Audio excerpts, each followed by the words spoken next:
اور محبت اہل بیت کن صورتوں میں ملتی ہے یاد رکھیے، یہاں پہ بتاتا چلوں. محبت اہل بیت ملنے کی وہ صورتیں کیا ہیں، وہ قانون اور قاعدے کیا ہیں. اگر آپ پورا سال یا حسین کرتے رہیں، نماز نہ پڑھیں، بالکل یہ جھوٹ ہوگا دعویٰ. اگر آپ اہل بیت کا ذکر کریں لیکن حرام سے نہ بچیں، جھوٹ ہوگا دعویٰ. اگر آپ اہل بیت کا ذکر کریں، روزہ نہ رکھیں، جھوٹ ہوگا یہ دعویٰ. کیونکہ اہل بیت نے جس چیز کی دعوت دی ہے وہ ہے قرآن اور سنت. کس کی دعوت ہے؟ قرآن اور سنت کی دعوت ہے. تلاوت قرآن کی دعوت ہے. ہم نعت یا اشعار سن کے ہمارے سروں سے گزر جاتے ہیں. کتنا خوبصورت کلام ہوتا ہے کہ نیزے کو منبر بنایا. یہ سمجھ آئی کہ نیزے پہ چڑھ کے بھی قرآن کی تلاوت کو ضروری سمجھا. یہ ہے میری امت، نانا جان کی امت. دیکھو حسین نیزے پہ ہے اور تلاوت قرآن کر رہا ہے، اور تم صبح اپنے بستر پہ آرام کر رہے ہو اور قرآن تمہاری الماریوں میں پڑے تمہارا انتظار کر رہے ہیں. یہ ہے عشق محبت اہل بیت، کہ اگر ہم اہل بیت کا ذکر کریں لیکن اس راہ پہ نہ چلیں تو پھر رائے گاں ہے یہ سارا سفر. پورے کا پورا سفر جو ہے یہ رائے گاں چلا جائے گا. نعت خان پڑھتے ہیں نا کہ جب آپ مکہ اور مدینہ جائیں تو اس سفر میں ذرا دھیرے دھیرے سنبھل کے قدم رکھنا، کہیں سارا سفر بیکار نہ ہو جائے.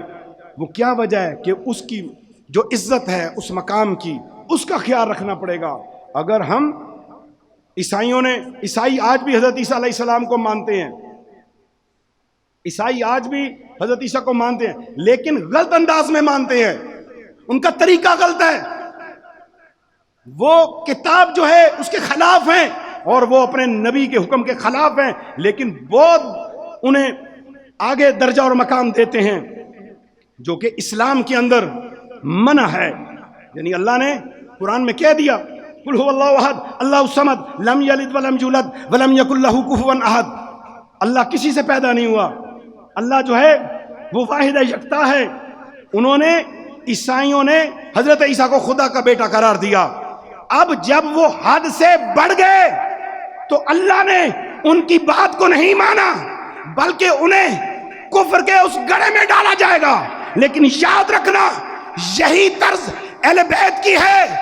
جیسے باقی امتوں کی آزمائش ہوئی، ہر نبی کی امت کی آزمائش ہوئی، اور اس امت کی آزمائش بھی اہل بیت ہیں.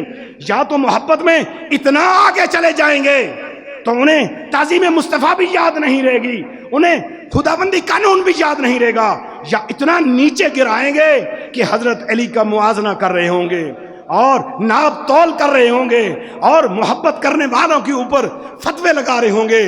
بیلنس رکھنا ہے مسلمانوں. اہل بیت کی محبت تمہیں دعوت دیتی ہے اللہ کی محبت کی، اللہ کے نبی کی محبت کی، قرآن کی محبت کی، سنت پاک پہ چلنے کی. تمہیں اہل بیت دعوت دیتے ہیں کہ نیزے پہ بھی چڑھ کے قرآن کو نہیں چھوڑا.